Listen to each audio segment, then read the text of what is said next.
Dieu a donné, Dieu a repris, que son nom soit béni.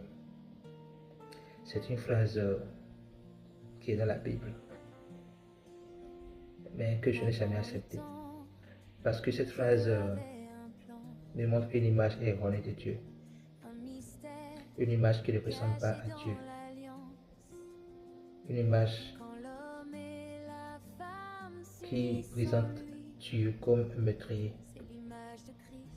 J'ai posé la question à beaucoup d'amis pour comprendre. Mais on cache tout sous la souveraineté de Dieu. Non. C'est Job qui a dit cette phrase. Et Job n'avait pas connaissance de la vraie nature de Dieu. Il n'avait pas non plus connaissance de l'existence du diable, ni de la mission du diable. Dans Jean 10, Jésus dit, le diable ne vient que pour voler, détruire et égorger, mais moi je viens pour donner la vie et la vie en abondance.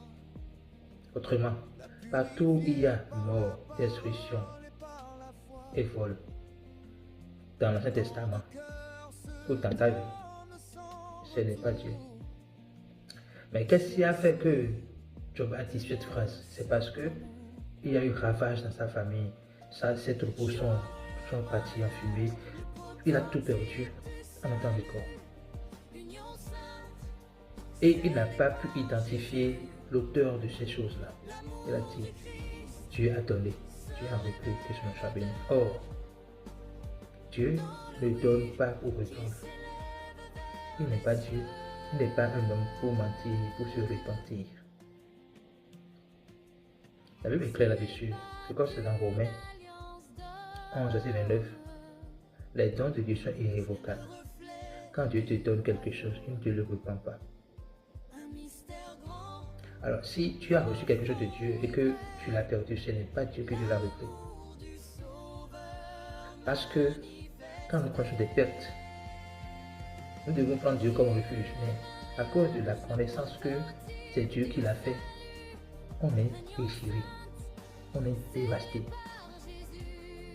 On ne peut plus prendre Dieu comme refuge. Et à ce moment-là, on est plus vulnérable que jamais. Je sais que dans la révélation de son amour pour toi, il ne peut jamais te faire du mal. Jamais te faire du mal. Sois béni. Le prototype du salut parfait, révélé par l'amour.